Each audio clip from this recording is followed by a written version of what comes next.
नमस्कार दोस्तों, मैं अंकुर हमारे चैनल इंडियन गॉसिप में आप सभी का स्वागत करता हूं। आज हम टीवी जगत हिंदी मीडिया के जर्नलिस्ट यानी पत्रकार सुधीर चौधरी के बारे में बताने जा रहे हैं। सुधीर चौधरी का जन्म 7 जून 1974 में होडल पलवल जिले के हरियाणा में हुआ। यह हिंदू धर्म के जाट समुदाय से हैं। इनकी पत्नी का नाम नीति चौधरी है और इनका एक लड़का भी है। वह सिविल सर्वेंट बनना चाहते थे, लेकिन यूपीएससी के 3 बार आखिरी तक पहुँचने पर भी इंटरव्यू को क्रैक नहीं कर पाए।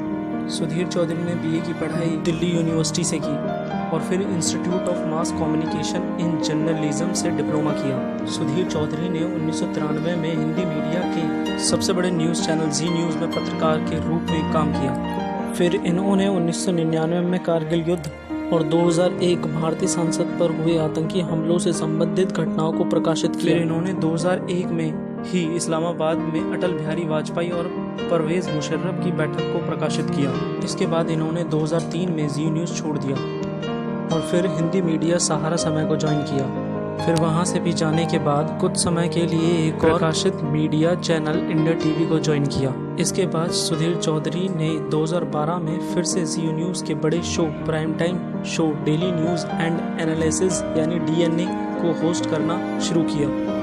फिर नवंबर 2012 में सुधीर चौधरी और जी एडिटर समीर अहलूवालिया पर कांग्रेस पार्टी के एमपी नवीन जिंदल ने आरोप लगाया था कि इन दोनों ने Jindal power and steel limited JPSL से जर्मन पैसे वसूले हैं। इसी वजह से इन्हें तिहाड़ जेल में 14 दिनों की जुडिशरी कस्टडी में जाना पड़ा और फिर बाद में उन्हें जमानत दे दी गई थी।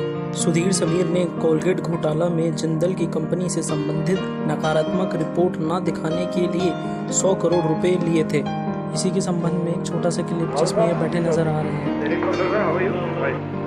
सुधीर जी साला स्टार में आए किसी और में आए कोई दिक्कत नहीं है, हम तो इसलिए परेशान है इशार से कौन भाई साहब, ये सुभाष जी से बात नहीं हुई क्या बात है? सुभाष जी से बात कर लो, क्यों दिखा रहे हैं, क्या कर रहे हैं? या तो ये है कि भाई फिर 2018 में जिंदल ग्रुप ने अपना केस विड्रॉ कर लिया। उसके बाद सुधीर चौधरी को 2013 में दिल्ली सामूहिक बलात्कार के विक्टिम से इंटरव्यू लेने के लिए Ramnath Goenka award for excellence in journalism से सम्मानित किया गया था।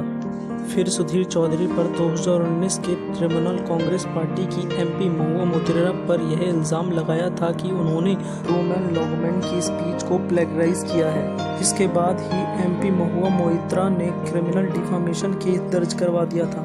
फिर सुधीर चौधरी ने अपने show daily prime time show में स्वीकारा कि उन्होंने बस महुआ मोइत्रा की स्पीच का कुछ ही भाग लिया था, इसके लिए वह भी शर्मिंदा है।